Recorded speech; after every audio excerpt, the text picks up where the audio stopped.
अस्सलाम वालेकुम सामीन इकराम, मैं हूं Syed Zeeshan Haider. Welcome to Brazen Truth. जी सामीन, इस वक्त लोड शेडिंग के अजाब ने तबाही मचाई हुई है, ऊपर से गर्मी भी कम होने का नाम नहीं ले रही। मैंने जैसे पहले अपने वीलॉग्स में कहा था कि इस वक्त हुकूमत काफ़ी पुरसुकून है। उसकी वजह यह थी कि गर्मी की वजह से लोग सड़कों पर आने से कासिर थे, और जो PDMA या अपोजिशन जो तहरीक अनाउंस किए खड़ी थी और जो चक्कर चलाना चाह रही थी वो पॉसिबल नहीं हो पाएगी।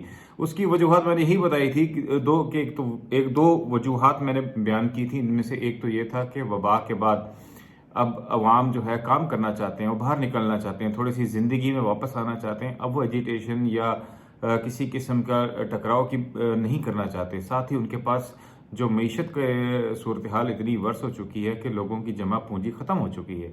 अब वो मज़ीद जो है वो बर्दाश्त नहीं कर सकते कि कोई भी ऐसा कदम उठाया जाए जिससे उनकी जो माशी हालत है वो मज़ीद ख़राब हो।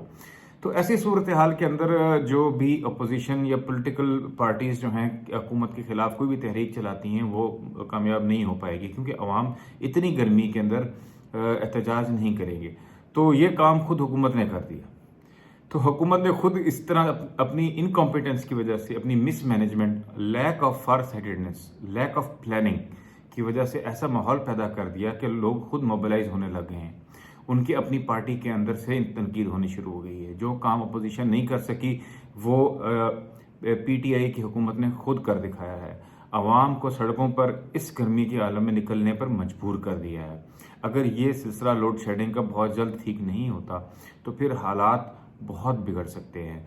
और वैसे ही अपोजिशन जो है वो काफ़ी हाथ मल रही है एक ज़माने से, कोशिश ऐसा मौका ढूंढ रही है, और ये मौका उसको फराहम कर दिया जाएगा। उम्मीद ये की जाती है कि हुकूमत वक्त होश के लखन लेगी और इसको जल्दी ही कवर कर लेगी, और जो भी मिस मैनेजमेंट के मामलात हैं, उसको दुरुस्त करेगी, ताकि ये अवाम के ऊपर जो अजाब नाजिल हो चुका है, एक तो गर्मी का और ऊपर से लोड शेडिंग का, उसमें कोई रिलीफ अवाम को मिल सकेगा।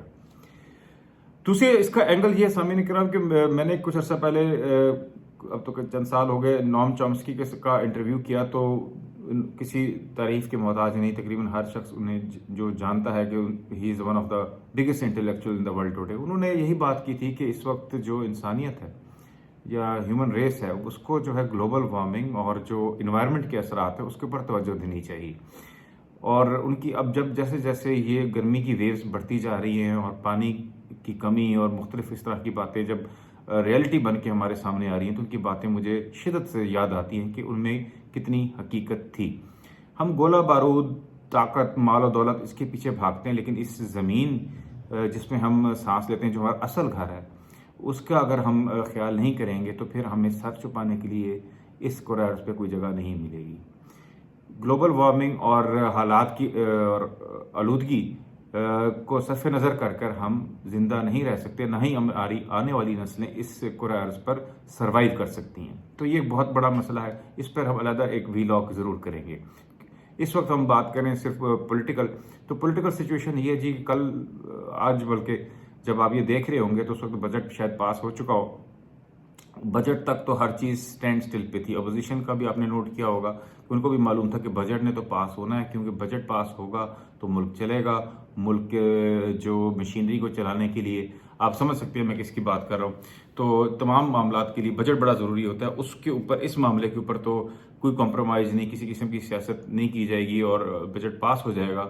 और पास होने के बाद फिर दोबारा से सियासत रिज्यूम की जाएगी। और अगर इस हालत के अंदर, पोस्ट बजट सूरत हाल के अंदर भी इसी तरह हीट वेव रही और हुकूमती नाअहली की वजह से जो मिस मैनेजमेंट ऑफ पावर यानी कि लोड शेडिंग होती रही, तो फिर आप देख सकते हैं कि एक भरपूर तहरीक अपोजिशन की तरफ से चल सकती है, जिसके अंदर अवाम बिलबलाती हीट के मुतासरीन उसमें शामिल हो जाएंगे।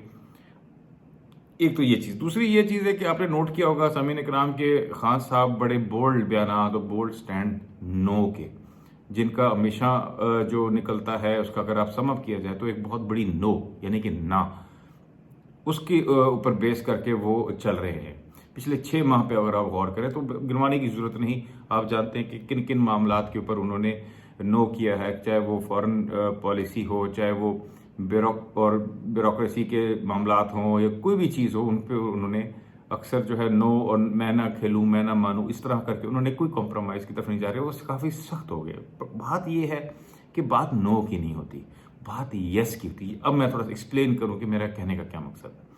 دیکھیے سامعین اکرام، اگر آپ نے ملک میں کوئی تبدیلی لانی ہے نہ مان کر، تو چلے اس کا 50% آپ کر سکتے ہیں. کوئی ایسی چیز جسے آپ سمجھتے ہیں کہ عوام کے لیے اچھی نہیں ہے، مثلا ابھی ریسنٹلی جیسے کہ ہمارے فائنانس منسٹر شوکت ترین صاحب نے کہا کہ خان صاحب نے، عمران خان صاحب ہمارے وزیر اعظم نے IMF کی جو ڈیمانڈ تھی مہنگا پاور سے ریلیٹڈ اور دیگر جو ہے ان کو جو ریٹ ٹیکسز بڑھانے کی اور دیگر، اس کو ماننے سے انکار کر دیا اور ان کو کہا کہ ہم ایسا نہیں کر سکتے، ہماری جو عوام ہے اس کی متحمل نہیں ہو سکتی. بڑی اچھی بات ہے، لیکن بات یہ صرف نو سے سلوشن نہیں ہوا کرتے، آپ کو کچھ کرنا بھی پڑتا ہے. پچھلے 3 سال میں کوئی ایسی پالیسی، کوئی ایسا اقدام زمین پر نظر نہیں آتا جس کی بنیادیں ڈل گئی ہوں اور جس سے عوام کو کوئی ریلیف ملا ہو. اس طرح کی کوئی چیز ہمیں سامنے نظر نہیں آتی. اس کی ایک ریزن ہے جی، یہ سمجھنے کی ضرورت ہے. اس کی ریزن یہی ہے کہ آپ کو کچھ کرنے کے لیے، موٹر ویز بنانے کے لیے، کوئی اسکیم کو صرف اناؤنس نہ کرنا بلکہ اس کو زمین کے اوپر کمپلیٹ کرنے کے لیے آپ کو سرمایہ چاہیے. اور سرمایہ کیا ہی تو معاملہ ہے، سرمایہ کی ہی وہ ٹگ آف وار یا رسہ کشی تھی جس کی وجہ سے اسحاق ڈار جو ہے وہ ناپسند کیے گئے یا پھر نواز شریف صاحب کی حکومت کو گھر بھیجا گیا. یہ وہی تقسیم تھا، دولت کا، سرمایہ کا، ٹریجری کا، عوامی خزانے کی تقسیم کا معاملہ تھا. بنیادی طور پر یہی تھا. تو سامعین اکرام، بات یہ ہے کہ ابھی تک خان صاحب نے 50% تو سٹیپ لے لیا، طاقتور حلقوں کے سامنے سٹینڈ بھی لیا اور بہت ساری انٹرنیشنل اسٹیبلشمنٹ نے نو بھی کر دی. لیکن اب اگلا سٹیپ جو ہے 50% ہے، وہ اصل میں صحیح امتحان ہوگا کہ کیا وہ کہتے ہیں شیر کے منہ میں سے نوالا نکال سکیں گے. کیا وہ ایسا قدم اٹھانے جا رہے ہیں، پوسٹ بجٹ کوئی ایسی کوئی کارروائی کریں گے. اگر انہوں نے ایسی جسارت کی تو پھر سچویشن بڑی انٹرسٹنگ ہوگی کہ دیکھنے میں آئے گا کہ وہ اپنی پولیٹیکل جو ریکنسٹرکشن جسے میں کہتا ہوں، انہوں نے جو نقصان ہوا ہے ان کو 3 سال کے اندر یو ٹرن ان سے منسوب ہو چکا ہے، ایک سمبل بن گئے ہیں وہ، ہر پالیسی کے اوپر کمپرومائزز کے سمبل بن چکے ہیں. اب اس کی وہ ریپیئر کرنے میں لگے ہوئے ہیں انکار کر کے، کبھی انڈیا کے ساتھ تعلقات، کبھی جو بیسز ہیں امریکنز کو ان کو نہ دینے کی بات کر کے. اب حت بھی نہیں دی، ہو سکتا ہے کہ کچھ چیزیں ان کی کیا کہہ سکتے ہیں. بہرحال یہ چیزیں ایسی ہیں کہ اس پہ کوئی کمنٹ کرنے سے پہلے یہ دیکھنا پڑتا ہے کہ کچھ چیزیں زمین پہ ہو جاتی ہیں اور ہمارے اکثر وزیر اعظم کو بعد میں بتایا جاتا ہے جی کہ ہم نے تو کارگل کر دیا اور بعد میں ہم نے وہاں پہ یہ کر دیا، اور پھر وزیر اعظم جو فائر فائٹنگ میں لگے ہوتے ہیں.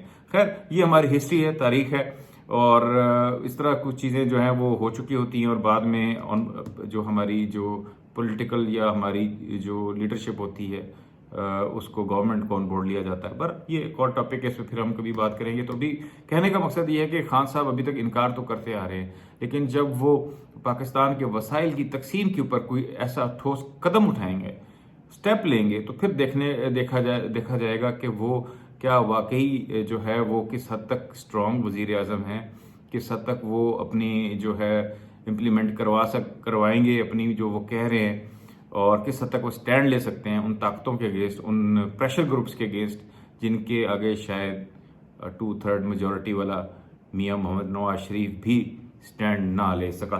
تو سامعین کرام، وقت دور نہیں، اگلے 1-2 ماہ چند ماہ کے اندر آپ کو صورتحال سامنے آ جائے گی. پتہ چل جائے گا کہ خان صاحب کی سیاست کیا رخ لیتی ہے اور ملک کی سیاست، ملک جو ہے وہ کس طرف جاتا ہے.